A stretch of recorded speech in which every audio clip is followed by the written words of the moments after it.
Well, hello and welcome to another episode on the channel, and I'm still on my Grampians road trip, but I've come over to Lake Toolondo or Talondo Reservoir. I'm not exactly sure how the locals would say it, so anyway, it's one of those two.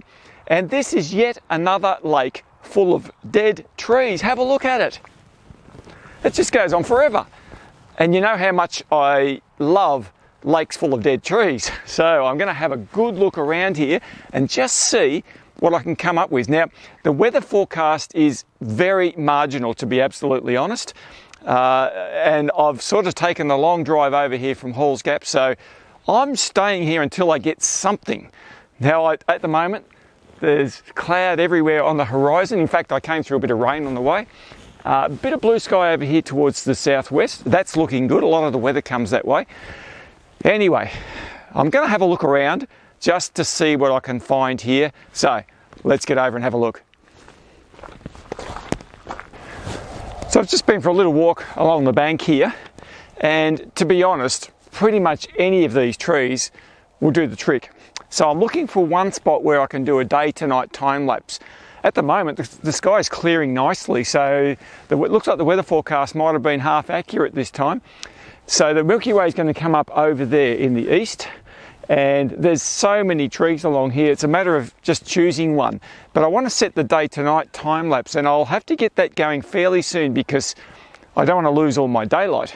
So I'm going to try and find a spot for that, and then because I've got to leave that one running for probably 3 hours or so, something like that, then there's a big time difference, and I don't want to be shining lights around taking my other shots or whatever I have to do whilst that's happening. Now, the other interesting thing is there's a moonlight somewhere. Where is it? There it is. Oh, yeah, it's very, very small, probably about a 10%, maybe about an 8% crescent moon, so I don't think it's going to do much. It'll just light the landscape slightly, but I think I'm probably still going to have to put a light on one of these trees for my time lapse. And I know from my experience in the past, I've got to be really careful with that because it's so easy with these light coloured trunks to just blow them out completely. Anyway, I'll keep looking.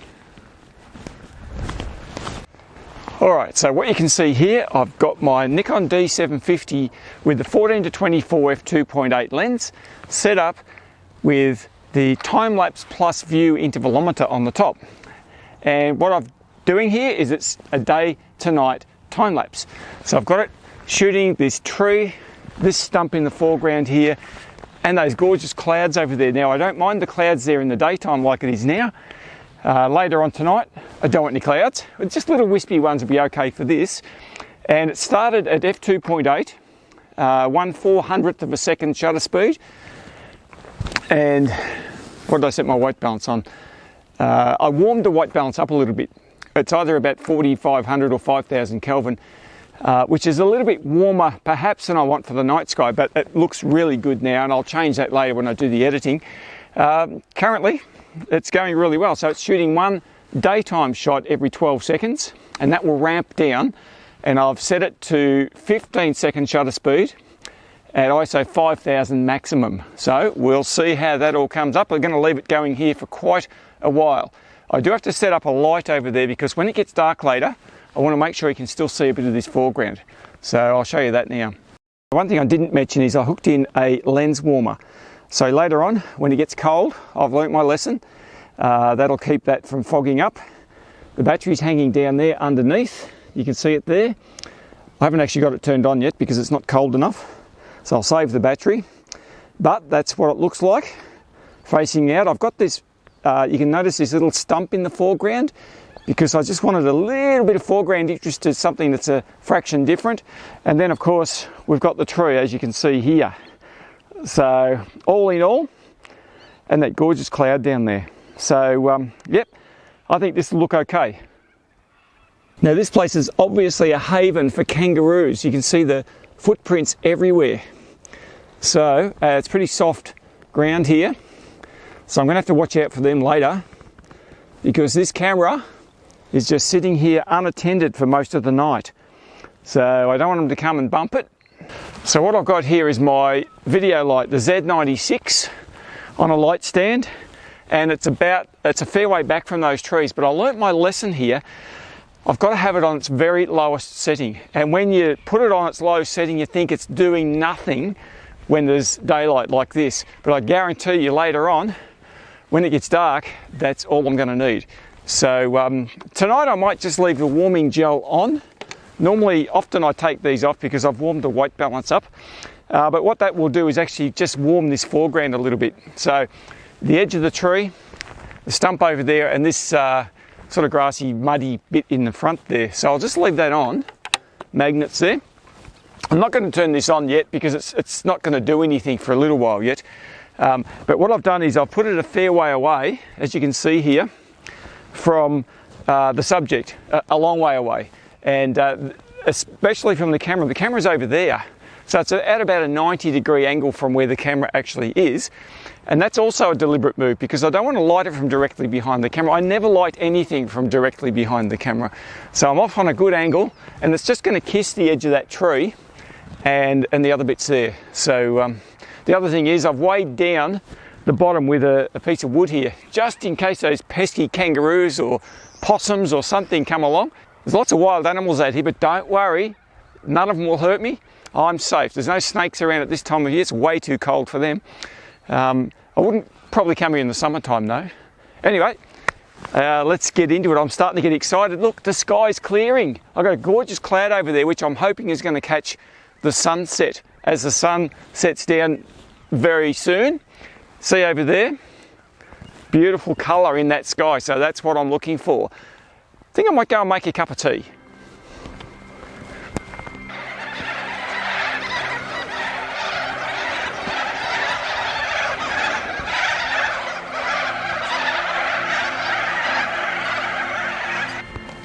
Now I've got to tell you, one of the things I enjoy just as much as taking the images in a place like this is getting the billy going, firing it up, and I'll tell you what, nice hot cup of tea out here, you cannot beat it. Come on, get going. There we go. She's firing away. Won't be long, we'll have some hot water.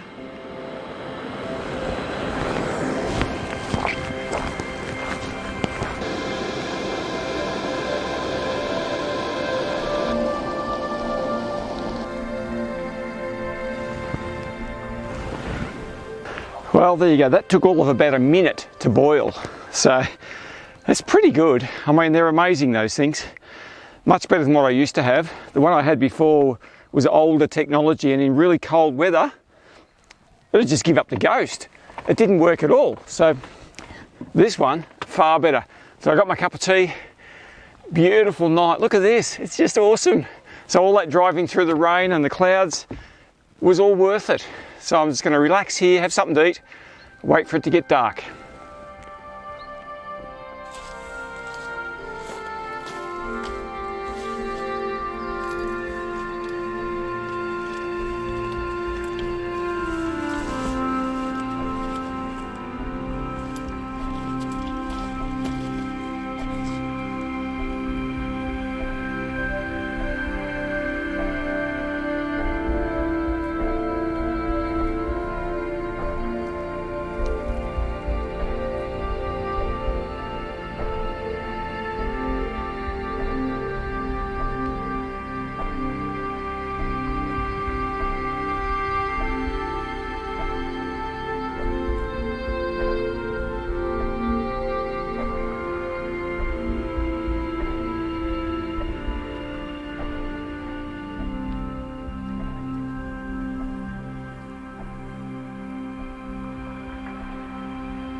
Okay, so I've been spending a fair bit of time since I last spoke to you shooting compositions here. Now it's absolutely perfect conditions.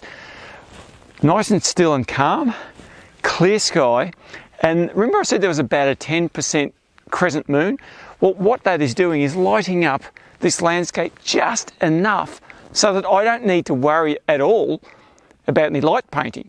So yeah, it's just lighting up the trees and it's a soft light. I've had to bump up my white balance considerably because when you've got a moonlight out, it blues up the sky, and yeah, it was just a little bit, but that, you know, it doesn't really matter. I could have, because I'm not doing any light painting with these shots, I could easily adjust those later in Lightroom, but I bumped it up to about 5,000, maybe 5,200 Kelvin to accommodate that. So I've been shooting a number of exposures with those dead trees down there, and I absolutely love them. Most of them I've been stacking for noise reduction. So the majority of my settings have been f2.2, sometimes 2.8, generally 10-second shutter speed, stacking about 10 for noise reduction. I'll be using Sequator for that.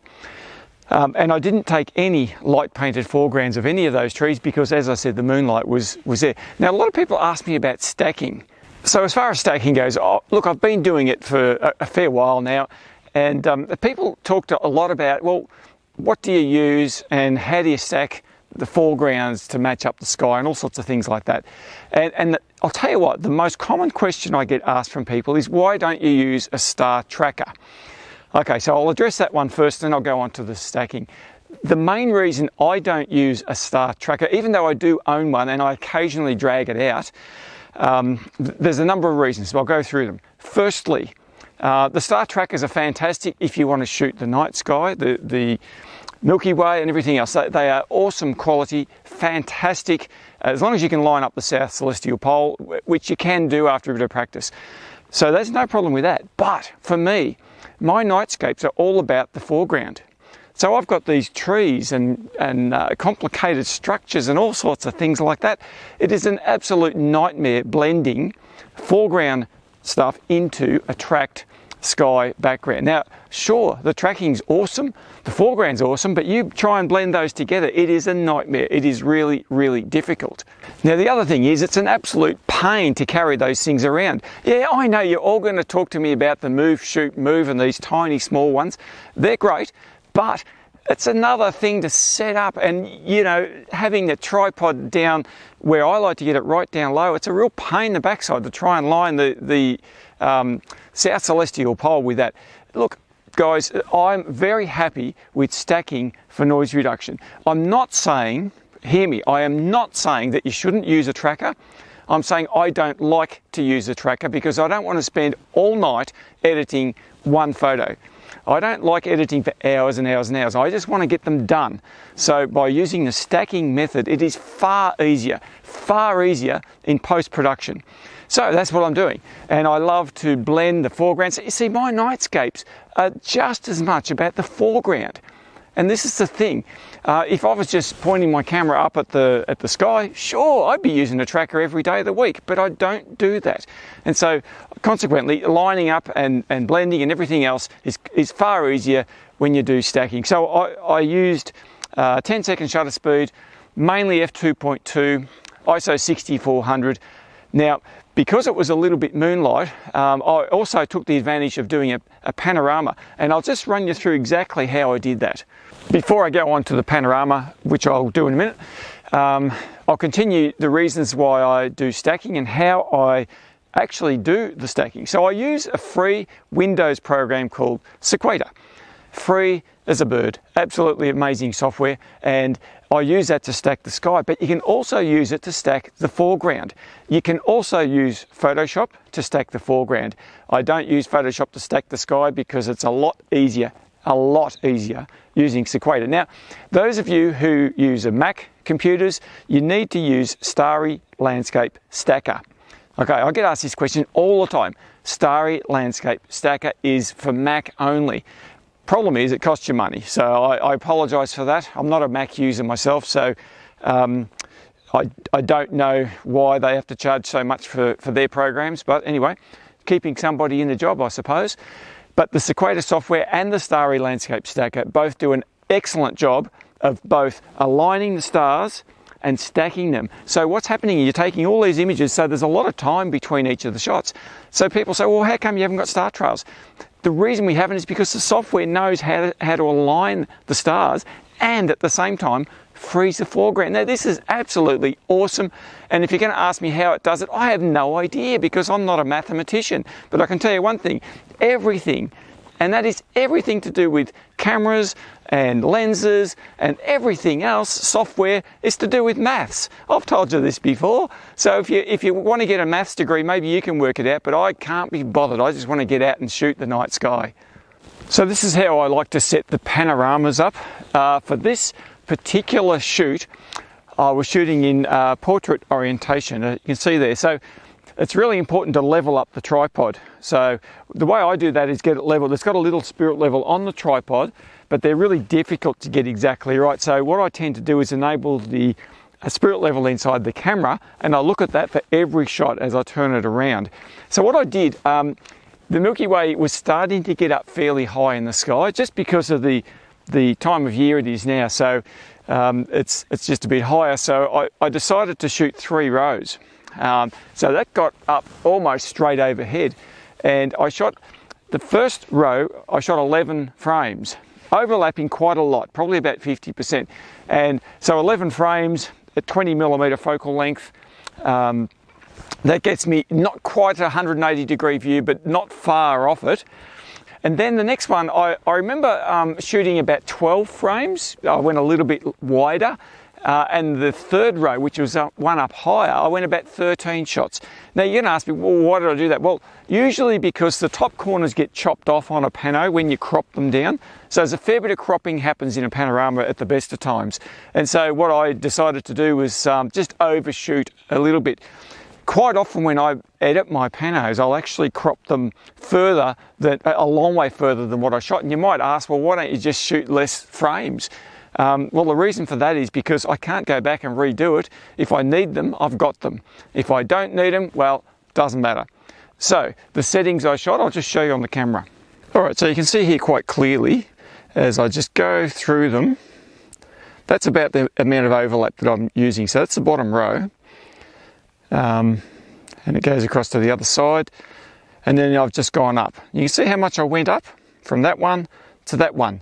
Now that's a pretty healthy overlap, as you can see. Going across one more time. You can see the Milky Way core there actually looks stunning. I'll just soften this down a bit so you can see it. Yeah, it's beautiful. Love it. And there you can see the trees, Magellanic Cloud. And we get back down the other end and I've gone up. Now that's how far I went up onto the third row. So away we go. There's the third row. So I've got the whole Milky Way going over the top of that tree. You can see it here, just going across there. And yeah, then across to the other side once more. And that's that last shot. That's that extra one that I put in that I probably won't use, but it's there anyway. And I'm wrapped. I think these look really good. Now you may be wondering what my settings are, so let's just have a look. 15-second shutter speed, f2.2, ISO 6400, 4500 Kelvin, and I'm using a 20mm focal length lens.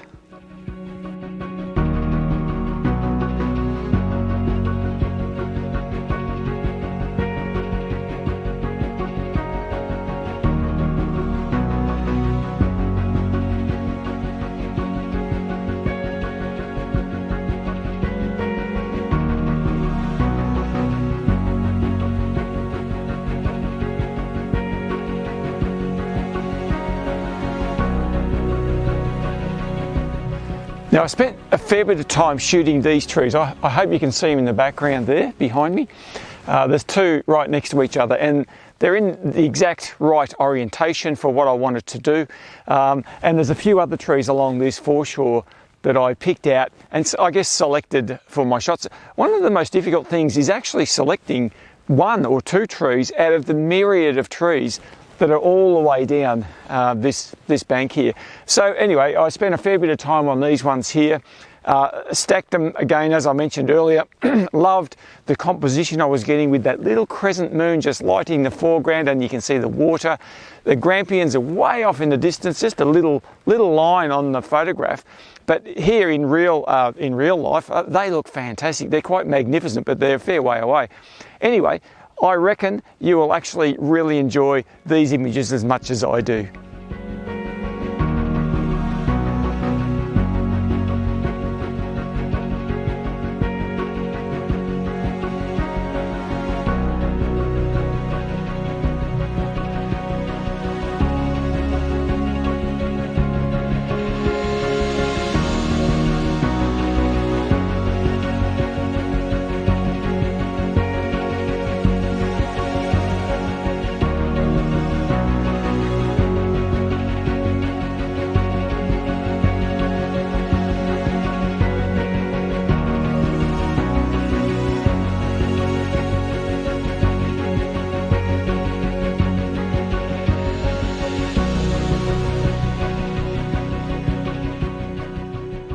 Now, for those of you who follow my channel on a fairly regular basis, you'll know that I'm always scouting locations and trying to find that hidden gem, or a diamond in the rough, if you like.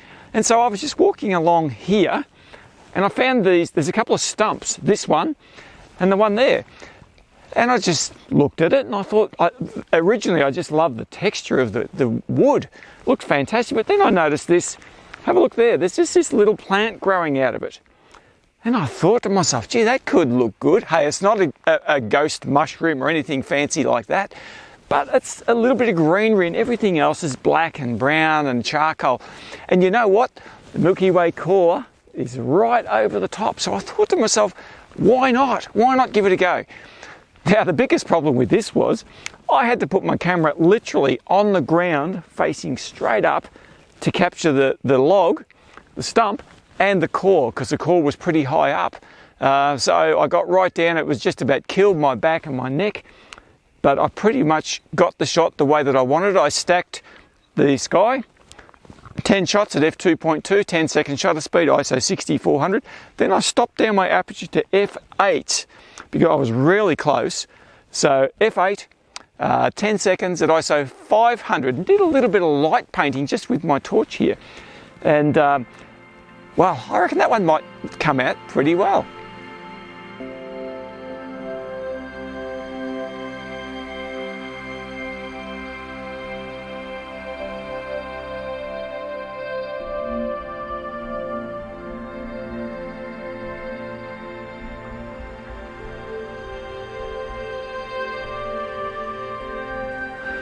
I don't know, the things we do for a photo. This stump is pretty much hollow in the middle, so I've got to straddle that, make sure I don't move, freeze. These selfies are not as easy as they look, I can tell you, especially when you're taking the shot yourself, lighting it yourself, and then you got to go and check the photo and make final adjustments. But hey, it's a bit of fun, and I'll tell you what, where else would you want to be? It is just awesome out here, it's fantastic.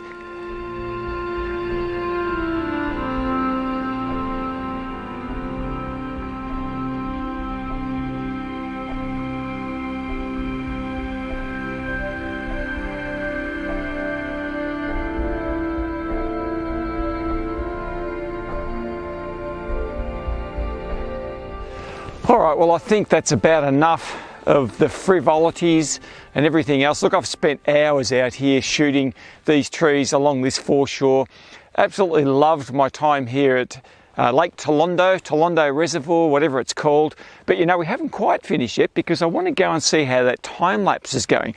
It's been going the whole time. I don't know, there'll be hundreds and hundreds and hundreds of images to check out. So, let's go and have a look. Oh wow, 796 images. Oh, this is epic. This is absolutely beautiful. Just look at that. Isn't that just beautiful?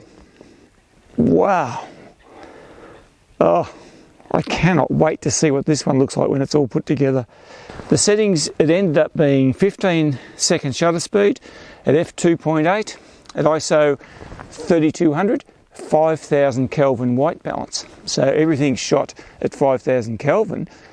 But if we go back to the beginning, and I'll just scroll back to the start of the sequence, and you'll see what I'm talking about, because it ramps. So it doesn't stay at any one setting, it just keeps going. There we go. So that's daytime. Started off at 1/400th of a second, f2.8, ISO 100, 5,000 Kelvin all the way through. Oh man, this is beautiful. I love these things. So if you have a look at this view intervalometer, you can see it has a little preview screen, which basically shows you the whole time lapse in a very short space of time. It's a little bit clunky. You have to wave your hand across it to make it work. But look, as clunky as this thing is, it is absolutely awesome, considering the shots I just got. Well, I tell you what, it's just amazing how much gear you have to go through all of this stuff. Got my D750 here, Z6 there, I've got a video camera there, I've got video lights, lens warmers, intervalometers, there's stuff everywhere. The car is absolutely chock-a-block. But I am so pleased that I came to this lake today and tonight. You know, the weather forecast was saying it was 50-50, and to be honest, it was pretty much like that when I first got here, but it was clear all night. Now, having said that, there was a few clouds going through on the time lapse that I just saw on the back of the camera, and you're going to see that in a minute. That's where we're going to finish with that time lapse, and I can tell you right now, it was absolutely the highlight of my trip here. So, thanks again for joining me. I'm really pleased to see you on my adventure here around the Grampians district. I've got a very long drive back home to the caravan park. I've got to have something to eat before I get home. I'm starving. But anyway, until I see you guys next time, thank you so much for watching. I really do appreciate it. I'll see you later.